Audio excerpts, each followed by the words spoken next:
Nih, saya baca ada satu buku dan beberapa penelitian itu saya baca tentang bagaimana caranya supaya tidak terjadi lonjakan gula habis kita makan sesuatu yang bersifat manis atau gula olahan. Pengen makan roti atau pengen makan apalah yang sifatnya gula yang tinggi banget kalau habis makan itu. Jadi situ ceritakan tentang bagaimana efektivitas dari cuka apel atau cuka lah vinegar itu. Itu nyata efeknya luar biasa. Jadi dia bikin riset kecil-kecilan si peneliti itu, dia lihatkan di situ grafik orang yang makan roti, ya, orang yang makan roti tanpa minum cuka apel atau cuka macam-macam lah. Dia makan roti, cus naik deh gulanya itu, tinggi banget. Ya, nah ketika dia minum cuka, dia campurkan air seperti itu, sebelum dia makan roti tadi gulanya landai. Ya, pembahasan tentang si siapa tuh namanya si petugas itu tadi, insulin tadi itu babnya bukan cuman urusan dalam hal kencing manis doang loh. Panjang itu ceritanya tuh. Ya makanya tidak heran ya kalau ngerti sudah paham apa yang kita harus stop, apa yang kita harus perbanyak makan. Contoh mungkin stop atau kurangi, hindari kalau bisa gula olahan. Kalau Anda makan nasi itu nanti ya nasinya sedikit, lauknya banyak. Kapan kita butuh? Kalau butuh makan ya makan aja. Ya, terutama karbonya. Kalau nggak perlu nggak usah terlalu banyak makan, karena letih dia. Ya petugasnya tadi. Nah termasuk itu poin yang pertama adalah cuka tadi. Nanti coba dipraktekin. Ya, sebelum Anda khilaf itu, khilaf makan olahan gula olahan tadi kan, khilaf makan gorengan, khilaf makan roti terlalu banyak. Roti boleh silakan saja. Cuman kalau banyak kan gula lagi. Ya, udah tepung terigunya gula, tambah lagi dengan gula beneran dalam roti tadi. Ya seperti itu. Yang kedua apa? Dengan cara sayuran. Sebelum makan itu sayur dulu masuk. Jadi kalau urutannya plating makan itu versi yang saya pahami itu adalah yang pertama Anda makan sayurnya dulu. Ya, yang kedua makan proteinnya, baru yang ketiga karbonya. Karbo dikit aja. Udah kenyang itu, ya.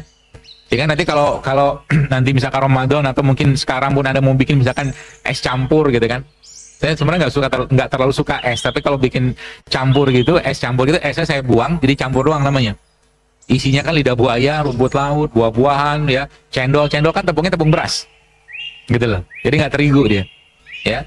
Tambah buah-buahan, macam-macam tuh situ. Nah, airnya Anda bisa pakai air kelapa tua, murah meriah, tapi penuh gizi. Apalagi Anda tambahkan di situ biji-bijian lagi, ya kacang-kacangan, dapat lagi protein.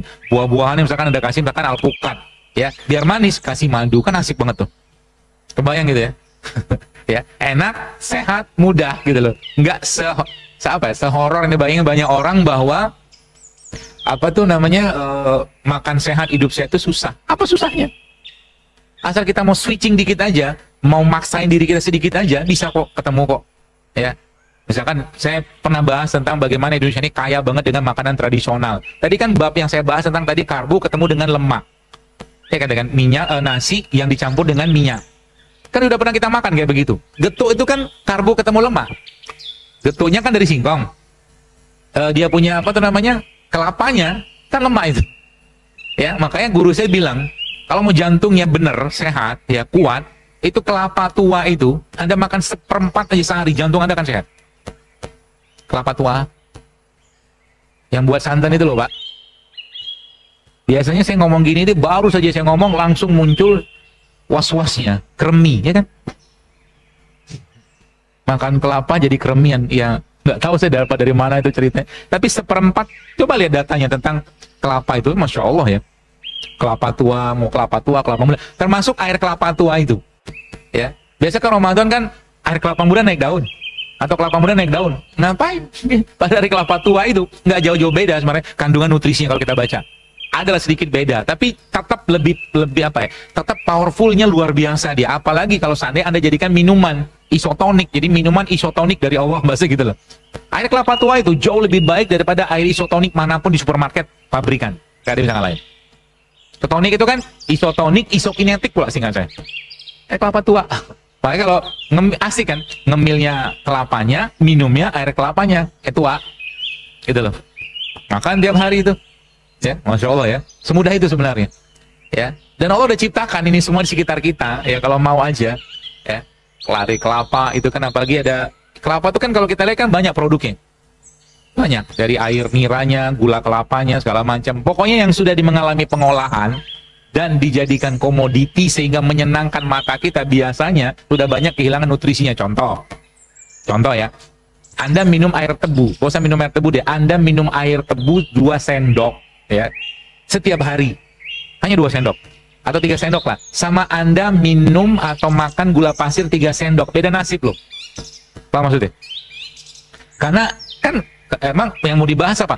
Yang saya mau bahas adalah kan gula pasir dari tebu kan. Tapi ketika masih dalam bentuk aslinya, insya Allah nggak masalah.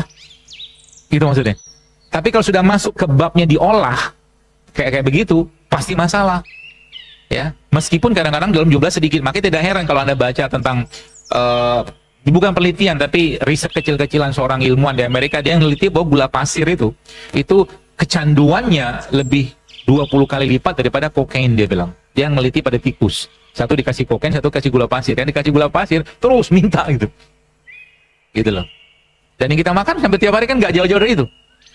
Ketika itu nggak dimakan, sakau dia. Kita nyebutnya sugar craving, kita bilang.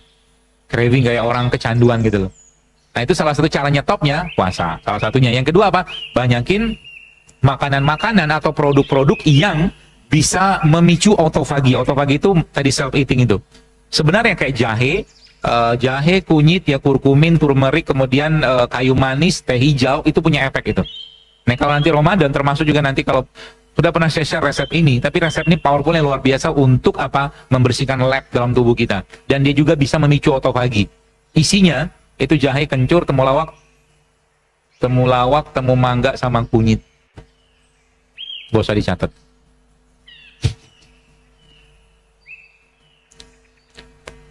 Tapi resep ini banyak menyelamatkan banyak orang ya.